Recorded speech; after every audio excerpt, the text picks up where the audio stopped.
Seguindo com a nossa lição, agora com a parte 3 da lição,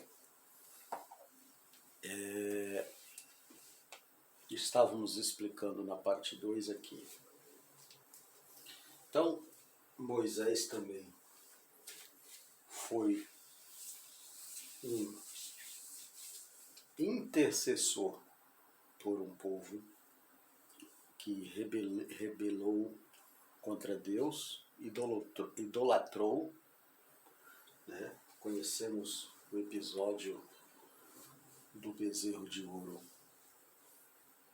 lá no deserto, né? E sabemos que Deus ouviu a voz de Moisés em favor do povo.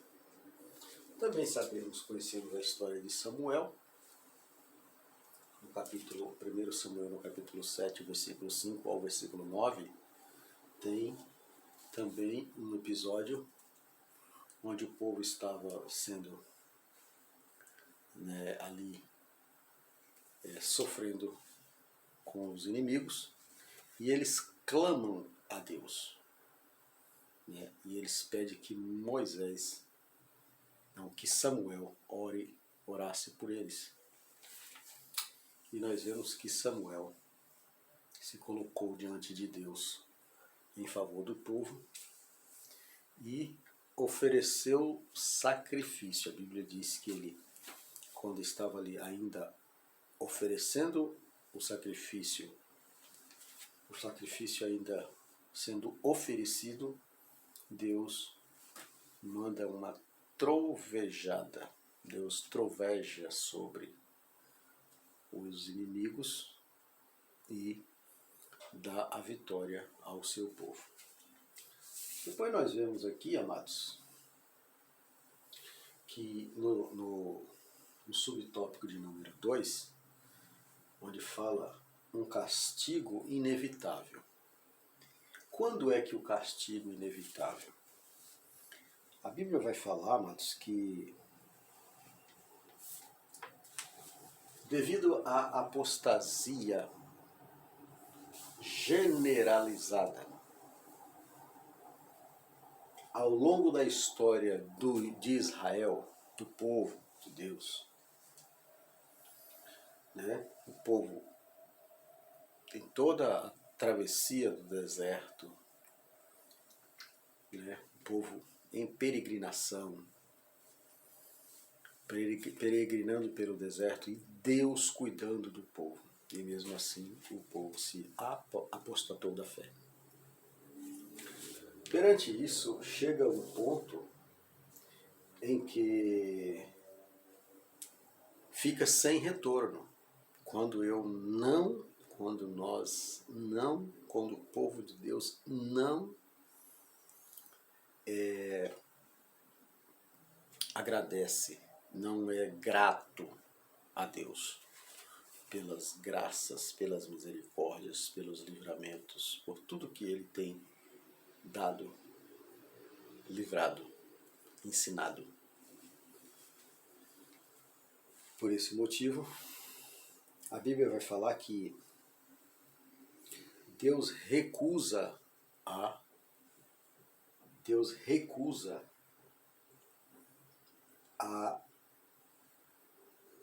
ouvir oração até de um justo. Aí, quando Deus não atende a oração de um justo? Quando não atende? Deus não atende quando isso ultrapassa os limites. Chega a um ponto de não haver retorno. No livro em Tiago, no capítulo 5, versículo 16, vai dizer que a oração de um justo pode muito em seus efeitos, né? Aí vai dizer que esse poder muito em seus efeitos, mas quando o pecado ele ultrapassa os limites, Deus não ouve a oração intercessória mesmo desse justo. Tá certo? Muito bem. Tópico 3. Tópico 3, a intercessão de Noé, Daniel e Jó. Aí vai dizer a lição que estava chegando uma situação em que nem mesmo a oração, as orações de homens como Moisés e Samuel não adiantava, não seriam atendidas. Por quê? Porque Deus não pode compactuar com o pecado. Perante o exagero, a ultrapassagem do limite, Deus não pode compactuar. Aí nós vamos ver que o profeta Jeremias, né, até mesmo o profeta Jeremias, ele orou por um povo, por Judá, e Deus disse para Jeremias que não adiantava orar por aquele povo, porque aquele povo era de dura servidez, né? Nós vamos ver isso no livro de Jeremias, no capítulo de número 14 e o capítulo de número 15, né?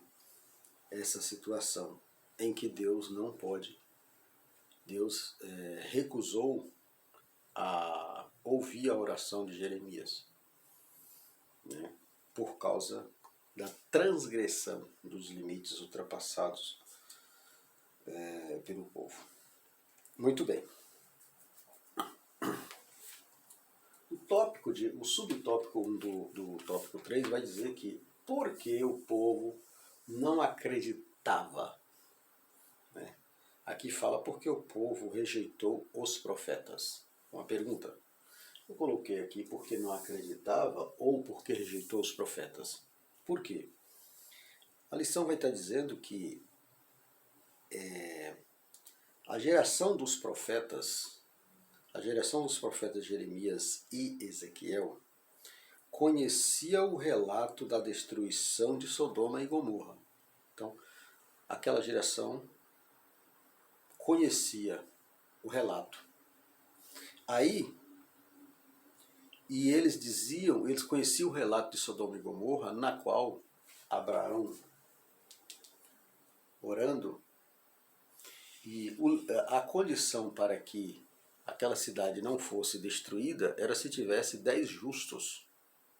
Aí eles fazem uma autoavaliação deles próprios, dizendo o seguinte: em Jerusalém existem muito mais do que 10 justos. Por esse motivo, não vamos ficar aqui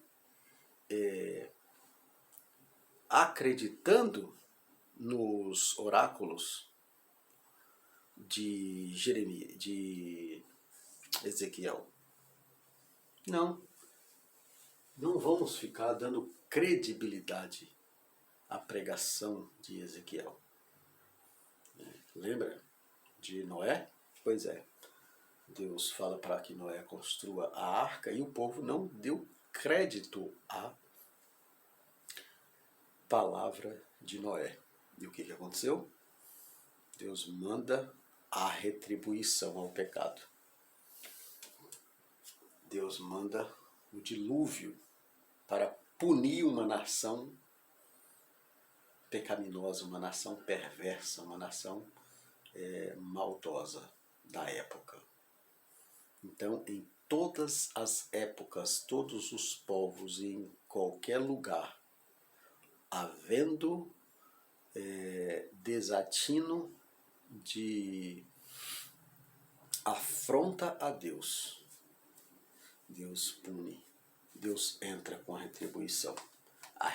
Deus dá as pagas à rebeldia, ao pecado. Tá certo? Muito bem.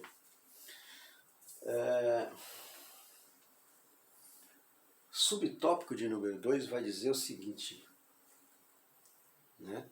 Subtópico de número 2, Noé, Daniel e Jó. Versículo 14 e versículos 20. Aí vai dizer, por que Daniel? Há quem se surpreende em ver o nome de um jovem entre dois grandes e antigos patriarcas. Mas a pergunta deveria ser invertida, pois Daniel era judeu, mas Noé e Jó não eram israelitas do povo de Israel. Porém, eram exemplos de justos, reconhecidos de todo o povo, pois adoravam e serviam o mesmo Deus Javé de Israel, Criador dos céus e da terra. O que está em pauta aqui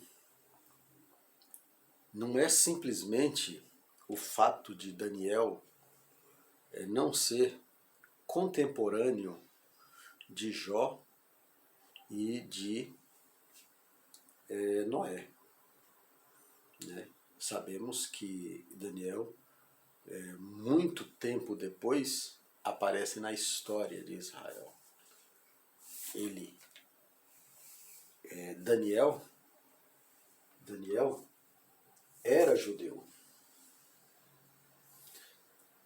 Noé e Jó não eram judeus, não eram israelitas, mas eram patriarcas aqui reconhecidos. E aí a pergunta vem, por que Daniel?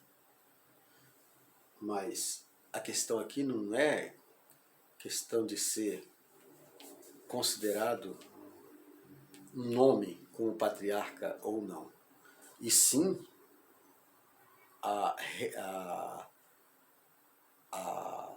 o exemplo de justiça, o exemplo de justo.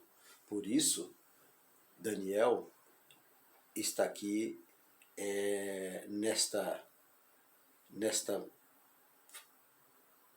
passagem, quando Ezequiel fala assim, que as orações desses aqui, mesmo desses homens sendo justos, Deus não ouviria. O que Deus poderia fazer o máximo era ouvir e salvar a alma deles próprios. Mas Deus não iria ouvir. Por quê? Porque Deus não é obrigado a concordar com ninguém, muito menos com o pecado. Então ele está dizendo assim, olha, a credibilidade que Ezequiel tinha com Deus era tanta que ele assumiu a prerrogativa de dizer assim, olha, nem mesmo se esses homens orassem por esse povo, Deus ouviria, né? Porque Deus não pode compactuar com o pecado. Tá certo? Muito bem. Subtópico de número 3 vai dizer que nos últimos os últimos exemplos tem surgido questionamento.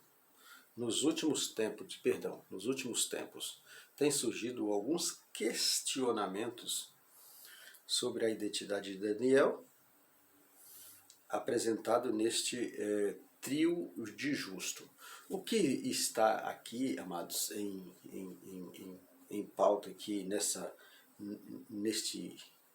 nestes subtópicos aqui, está um pouco confuso a explicação, até porque eu não consigo colocar exatamente a riqueza desse entendimento, mas o que está em questão aqui é o exemplo. o exemplo de justiça de Daniel em relação aos patriarcas, em relação a Noé e a Jó. Está dizendo que o exemplo de justiça. Por quê?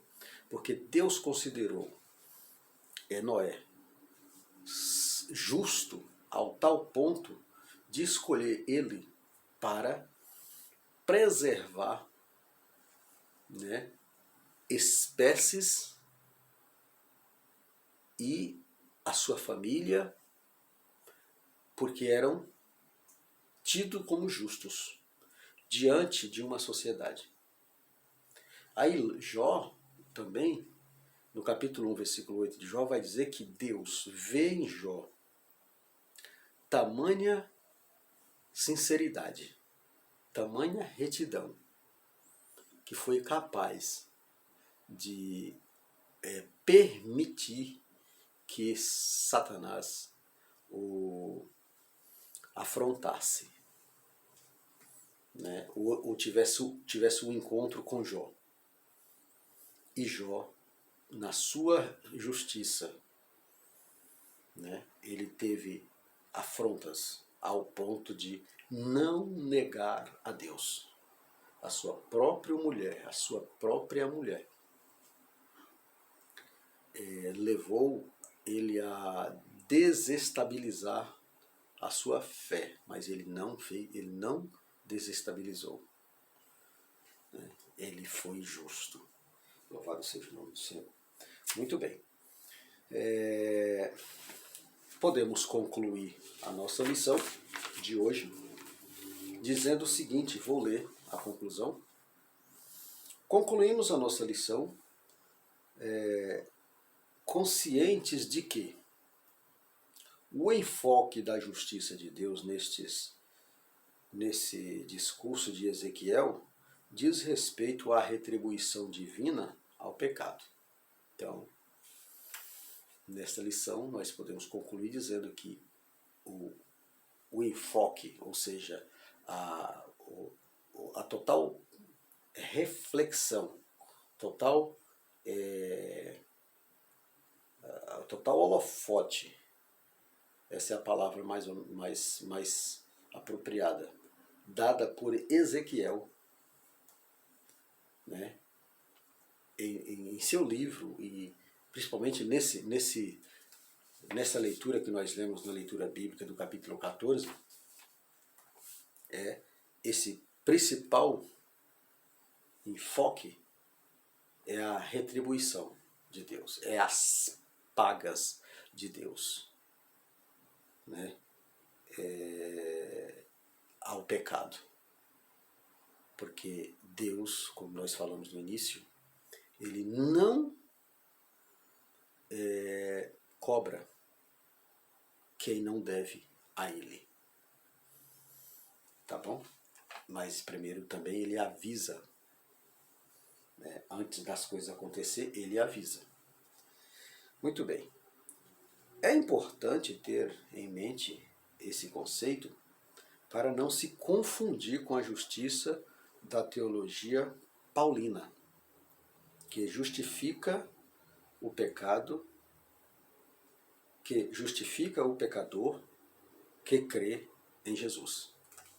É importante entendermos isso, que a teologia do apóstolo Paulo traz Jesus como aquele que justifica o pecado. Então hoje, na graça, nós recorremos a Jesus, que morreu na cruz do Calvário, para justificar o meu pecado diante de Deus. Tá certo? Então, essa foi a nossa lição de hoje. E estaremos até a próxima lição, se assim o Senhor nos permitir. Que Deus em Cristo continue nos abençoando em nome do Senhor Jesus. Até a próxima.